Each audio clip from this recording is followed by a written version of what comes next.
E daqui, meus amigos, nasceu Cusco, a capital do maior império das Américas. Ou como diziam os espanhóis, o umbigo do mundo.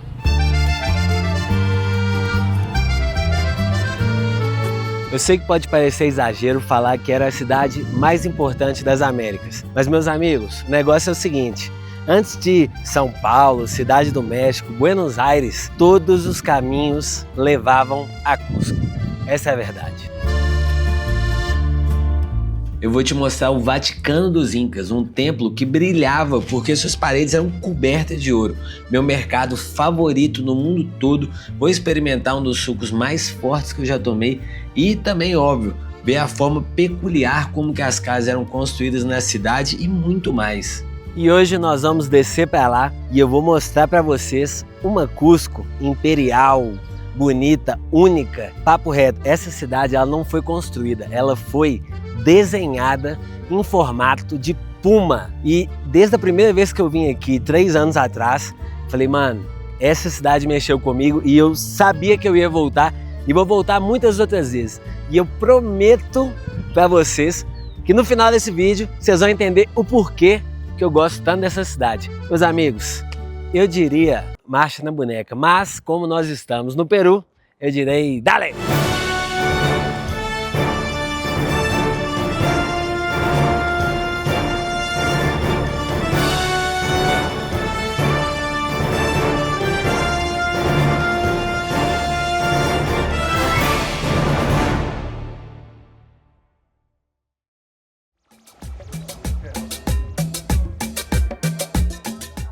Pessoal, isso daqui parece só uma pedra, certo? Mas não.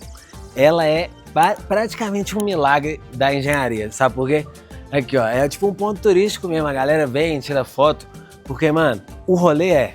Isso daqui foi construído há mais de 500 anos atrás, esse paredão. Assim como toda Cusco. É uma prova do quanto que os incas entendiam de engenharia. E vieram vários terremotos e as obras coloniais que os colonizadores construíram, acabou, pra você ver o tanto que o ponto é turístico aqui, o pico. Ali, a outra moça tirando foto. Tudo que os colonizadores construíram foi buraco abaixo, mas as obras dos incas não. E o mais surreal de tudo é, eles não tinham roda de ferro, não tinham várias das tecnologias que são essenciais para você construir uma parada foda.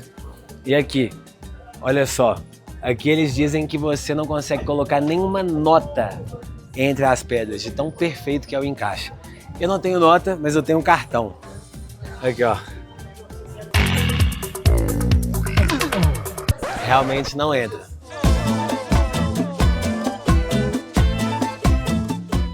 E depois de ver a pedra de 12 ângulos, você pode até pensar que esse é o ponto máximo da engenharia inca. Mas, meus amigos, logo em cima da cidade de Cusco existe um lugar que segue essa mesma lógica, só que numa escala milhares de vezes absurda. E esse lugar se chama Sacsayhuamán.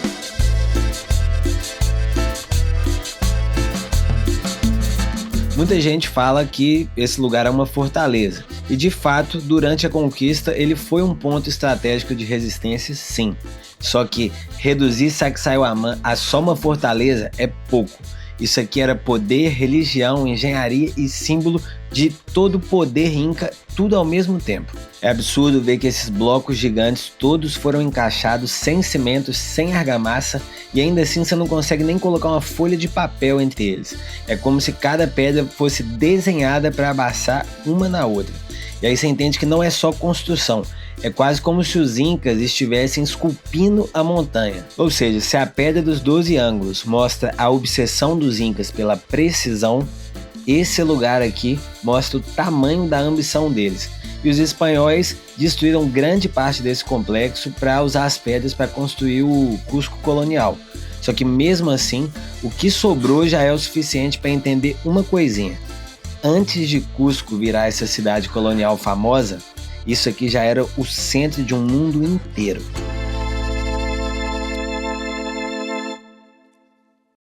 E antes da gente sair explorando o Cusco igual louco, deixa eu contar para vocês um segredinho que eu sempre uso quando eu viajo, principalmente quando eu vou para fora do Brasil. É o tal do VPN. E é por isso que esse vídeo está sendo feito em colaboração com a NordVPN. Para quem não sabe, VPN é uma ferramenta que ajuda a proteger a sua conexão com a internet. Meus amigos, isso é fundamental. Porque durante uma viagem a gente acaba se conectando com todo tipo de rede. Wi-Fi de aeroporto, hotel, restaurante, rodoviária, e nem sempre dá para saber quem está por trás daquela rede ou o quanto ela é segura. Eu mesmo já tive o cartão clonado por entrar em várias redes aleatórias. E meus amigos, quem já passou por isso sabe a dor de cabeça que é, hein? Com a NordVPN ativada, a sua conexão fica criptografada, o que ajuda com que outras pessoas não tenham acesso, por exemplo, aos seus dados. Outras pessoas que estão conectadas naquela mesma rede que você. E hoje ela vai muito além da VPN. Dependendo do plano e do aparelho, a Nord também possui um antivírus de última geração que ajuda a bloquear sites perigosos, links de phishing, arquivos com malware, anúncios e rastreadores. É muita coisa. Outra coisa que eu uso muito é que quando eu estou fora do Brasil, eu posso me conectar a um servidor brasileiro e continuar assistindo os meus conteúdos das plataformas que eu assino e costumo assistir em casa, sempre respeitando as regras de cada serviço. E você consegue usar a mesma conta em até 10 dispositivos, celular, computador, tablet e até Smart TV. Eu uso e confio na NordVPN porque ela é simples, você abre o aplicativo, escolhe o país e simplesmente se conecta, mano. É muita praticidade. E usando o meu link nord.com/Guelmi, você aproveita a oferta exclusiva e ainda por cima ganha 4 meses extras, meus amigos. E olha, pode experimentar a NordVPN sem preocupação, porque eles vêm com uma garantia de reembolso de 30 dias. Então, ó, não dá mole, e agora vamos explorar Cusco.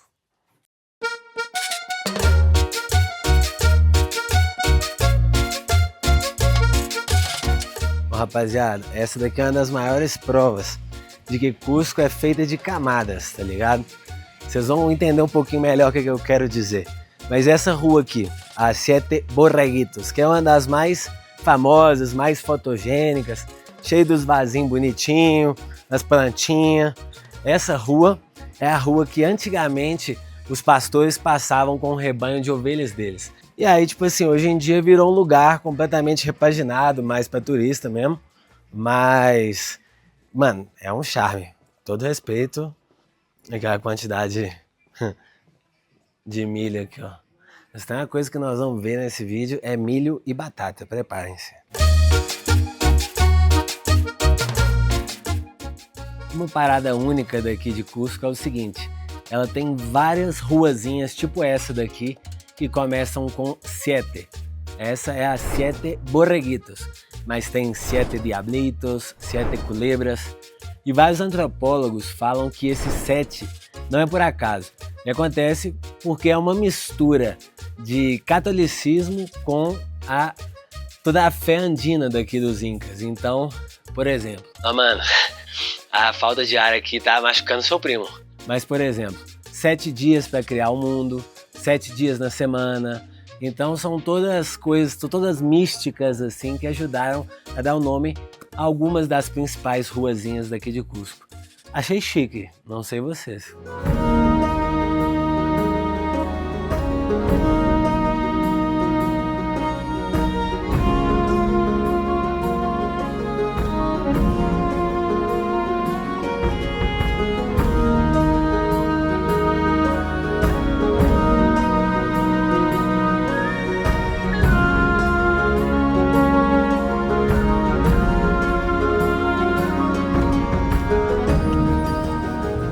Bom, meus amigos, o que eu vou mostrar agora para vocês é o meu lugar favorito em Cusco e é um lugar que eu gosto tanto que eu cogitei fazer um vídeo exclusivamente desse lugar. Mas, no final das contas, ele vai ser uma parte desse vídeo daqui. Vocês vão entender um pouquinho melhor do porquê que ele é tão especial já já. Meus amigos, se Cusco foi o coração do Império Inca, esse lugar aqui atrás de mim, o Mercado São Pedro, é o coração da cidade, o coração de Cusco hoje. Vamos entrar que vocês vão entender o porquê.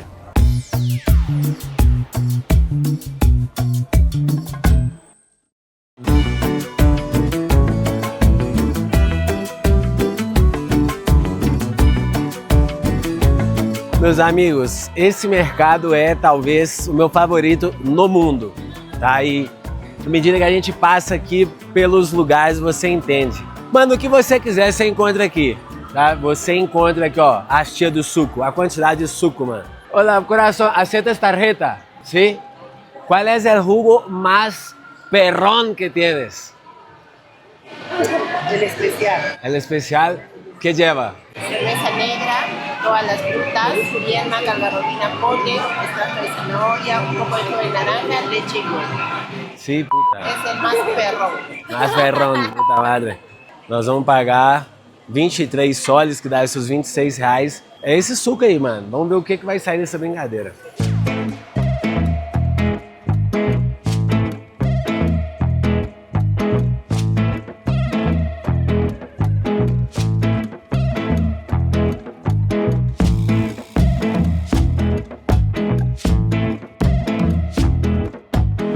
A tia aqui brincou com a gente, então você toma um desse daqui, é pra fazer neném depois. Este jugo es muy consumido por los locales. Assim, pra chambear depois. No, esto es en la mañana o tarde y noche. Não, isso aqui você esquece, mano, é 5.000 calorias. Pequeno, graças a Deus. É, pessoal, quem já comeu pão masala na Índia, não vai arregar pra isso aqui jamais. Vamos lá, vamos lá, vamos lá. Eu tô precisando de um desse, mano. Dormi mal demais. A altitude tá machucando o primo de vocês aqui. Vamos lá, vamos lá.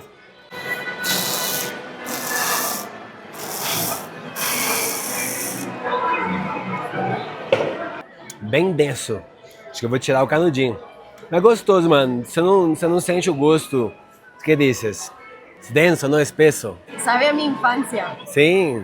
Mi abuela hacía este tipo de jugos y sabe a cuando era niña, literalmente. Tem gosto de fruta, tem gosto de um grande apanhado de fruta. Você não sente cerveja, você não sente ovo, sente nada, assim, é como se você pegasse uma salada de fruta e misturasse. Acho que isso aqui vai ser bom pra precisando de um pump de energia. Isso aqui é um almoço, né, mano? Eu daria aí o seu sólido 9 de 10, bem gostoso. Vou segurar a onda do primo de vocês aqui, que toda dói. Graças, querida. Aí, ó. Número 70, Jugos Maria. Mano, esqueçam tudo. Isso aí é o famoso levanta morto, mano. Mas como eu tava falando pra vocês aqui, o negócio é o seguinte. Você encontra absolutamente tudo pra vender. Café, carne, erva, batata. E uma coisa que eu acho legal, eu tava conversando com uma senhorinha outro dia, os locais compram entre si aqui. A gente de acá, os cusqueños, o sea, comen acá também. Comemos nosotros también. Hacen Tenemos compras nuestras acá. Caseritas. También, a veces entre nosotros, por ejemplo, yo quiero cocinar un estofado, me compro la carnecita de allá y me traigo mi comida, o si no cocino para en la tarde para mis hijos.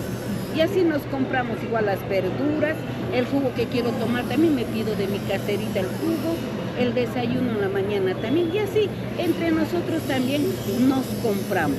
Vou mostrar outras áreas aqui para vocês do mercado. É um mercadinho azeitado aqui, ó. Tem a ala dos pães, aqui ó, os pãezinhos gostosinhos. Olha só, que maravilha. Esse é um mercado que ele foi idealizado pelo Gustavo Eiffel, que é o cara que desenhou, né, ali o conceito ali todo da Torre Eiffel. Quem viu o vídeo de Hanoi, viu que ele construiu uma ponte lá também, acho que ele construiu um mercado também em Saigon, no sul do Vietnã. Esse cara, meu irmão, falou de construção braba, ele tá no meio. Se tem ferro, o Gustavo Eiffel tá no meio. Não, eu tô até suando, mas depois desse suco papazinho. Esqueça tudo, viu?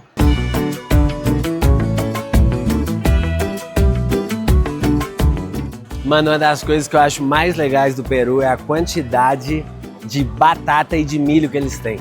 São mais de 80 tipos de milho e mais de 3.000 tipos de batata.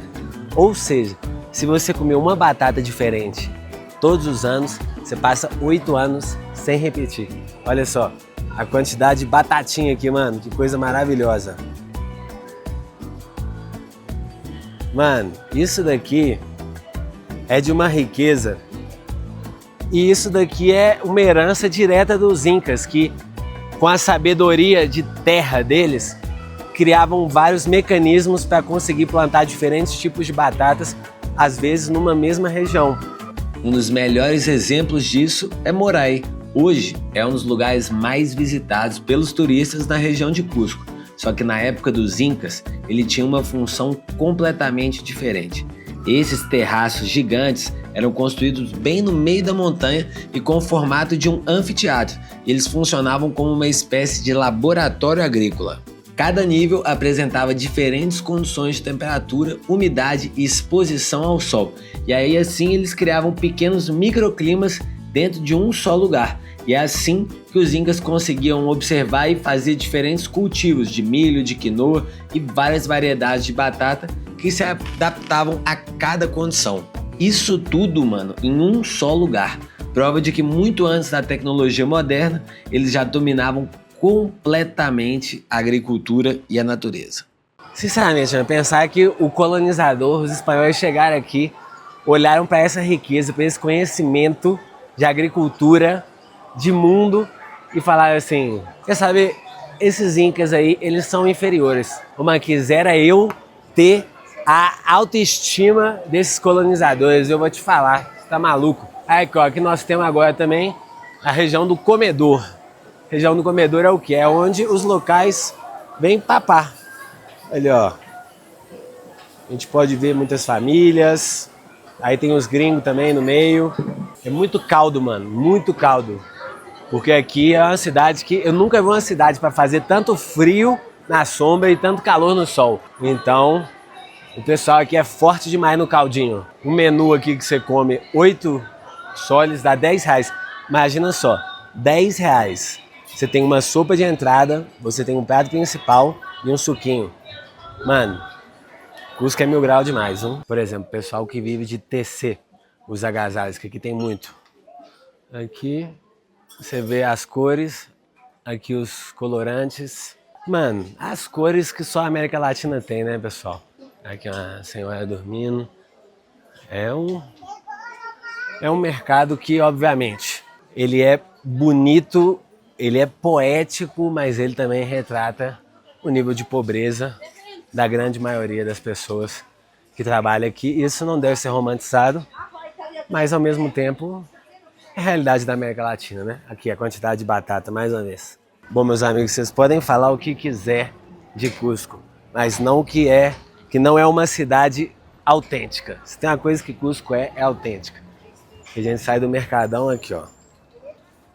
Mais famílias vendendo aqui. Cusco me lembra de certa forma muito Quito. Quem já foi em Quito e Cusco vai entender o que eu tô falando. Muito vendedor de rua assim. E vamos seguir. Quase que eu fui de F.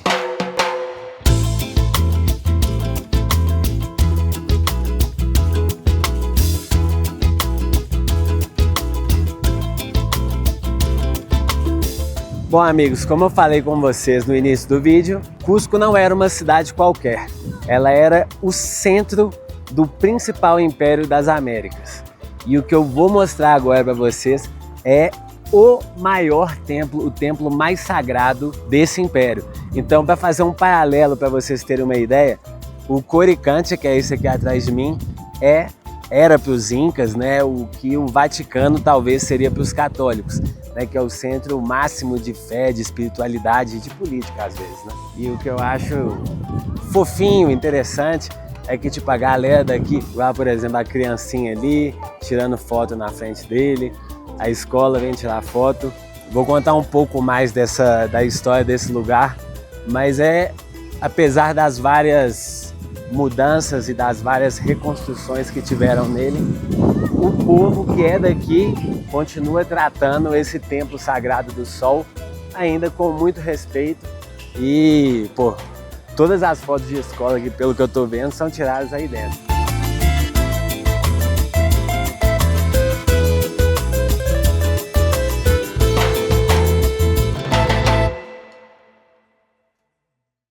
Meus amigos, esse aqui é o famoso Templo do Sol por dentro. Aqui é o lugar mais sagrado para os Incas e, segundo relatos espanhóis, quando eles chegaram aqui, as paredes internas todas tinham lâminas de ouro, tudo brilhava, reluzia e as janelas eram abertas de forma que o sol entrasse e reluzisse todo o sol, ou seja, como se de alguma forma o próprio Deus Inti morasse aqui dentro. Obviamente que tudo foi saqueado. Olha só na engenharia dessas paredes aqui. Isso não é uma parada surreal. Os próprios espanhóis, eles viam isso aqui, mano, eles não tinham ideia de como isso era possível. E um detalhe é que essa engenharia, essa forma de construção, nesse formato aqui, não sei se fica claro para vocês, que não é reto, é meio que aberto assim, para fora, é para fazer com que seja uma estrutura à base de terremotos. Isso aí eu lembro do meu guia me falando na vez que eu fui para Machu Picchu. Ou seja, os incas naquela época, por saberem, por respeitarem, conhecerem a Mãe Terra, eles falaram assim, mano, vamos fazer o negócio, vamos construir o negócio à base de terremoto. E aí aqui, ó, nós temos na base uma arquitetura inca e em cima uma arquitetura já colonial espanhola. Então é uma misturazinha bem azeitada, né? Olha só pra vocês verem. E o que aconteceu aqui nesse lugar é uma dos capítulos mais fortes, né, da história do Peru. Porque basicamente é você pegar e destruir o templo mais importante de uma religião e construir a sua fé por cima. É a metáfora perfeita do que é a colonização, né? Que basicamente é você destruir a fé, destruir as crenças que estavam ali antes e dizer, agora, a partir de agora, quem manda aqui somos nós, é a nossa fé que vale, e tentar oprimir e suprimir a outra cultura ao máximo.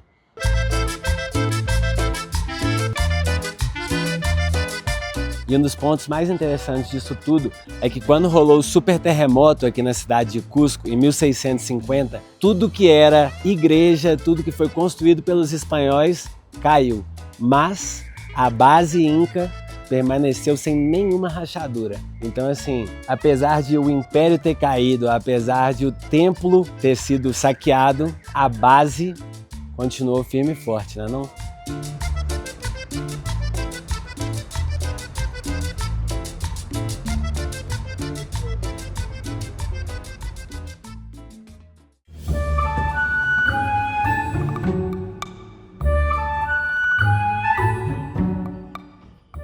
Acabei de entrar numa rua sem saída aqui de Cusco e eu vou falar uma coisa para vocês que eu reparei, que eu achei bem massa, que eu nunca tinha dado conta.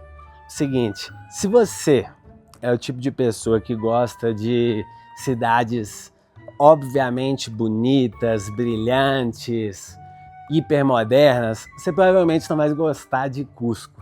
Mas se você gosta de uma beleza mais rústica, tipo Nápoles, uma parada assim, que é o meu caso, eu prefiro muito mais. Olha isso daqui, essa ruazinha que eu me meti, como é que as casas, elas são todas construídas em adobe, né, que basicamente é barro mais palha, que é uma herança andina, da arquitetura andina. Eles construíam pedra, barro e palha.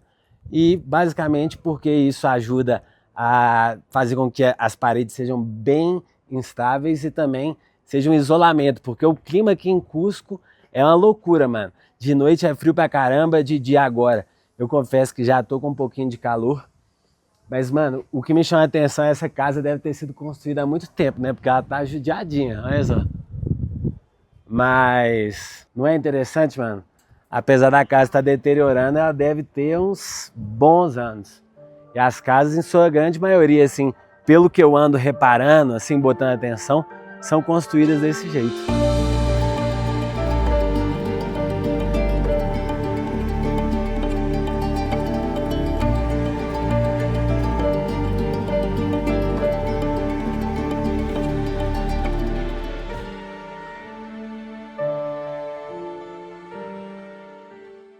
Bom, meus amigos, agora que a gente já viu o que aconteceu com o principal templo dos Incas, agora nós vamos entender o que acontece quando os espanhóis dominam de vez Cusco. E não existe um lugar melhor para a gente entender isso do que a Plaza de Armas. Meus amigos, aqui é o choque dos dois mundos para valer, porque vocês lembram o lugar do início do vídeo? Sacsayhuamán? Então, essa igreja aqui maravilhosa, ela foi construída com as pedras que os espanhóis roubaram lá daquele lugar. E essa praça, que hoje é maravilhosa e cheia de gente, era o lugar onde os espanhóis mostravam quem que mandava na parada. Aqui eles executavam líderes indígenas e nesse chão, exatamente que eu estou pisando agora, eles mataram Tupac Amaru, o último governante inca da linhagem real.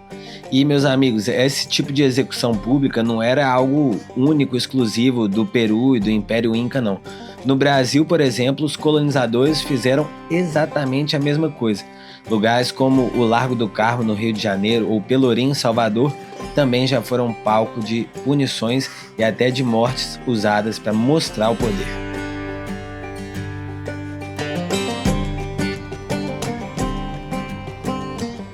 E as polêmicas dessa praça não acabam aí não, meus amigos. Por isso, a gente vai tentar entrar aí, filmar algumas coisas, porque, mano, tem uma coisa mais interessante e surreal do que a outra aqui dentro. Que é só um belisco para vocês, um aperitivo. A primeira cruz erguida na América Latina tá aí dentro. Bom, amigos, acabei de sair de lá de dentro. Proibidíssimo filmar, infelizmente. Mas eu vou tentar conseguir algumas imagens aí da internet para mostrar para vocês.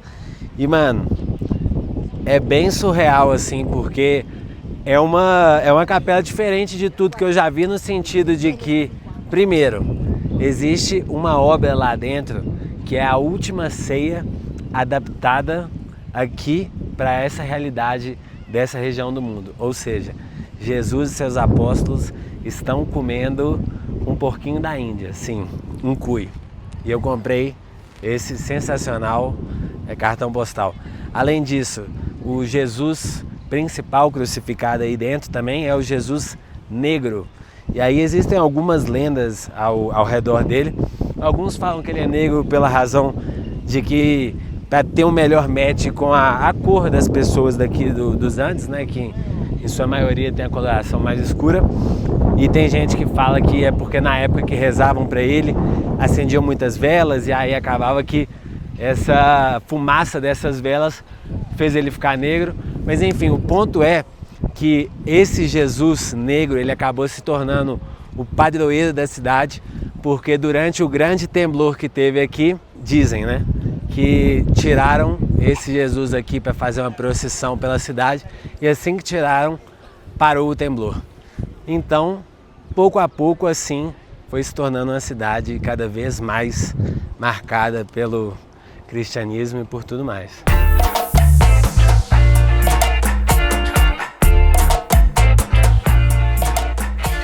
Se a gente começou esse vídeo com vista bonita, a gente vai terminar ele também com vista bonita.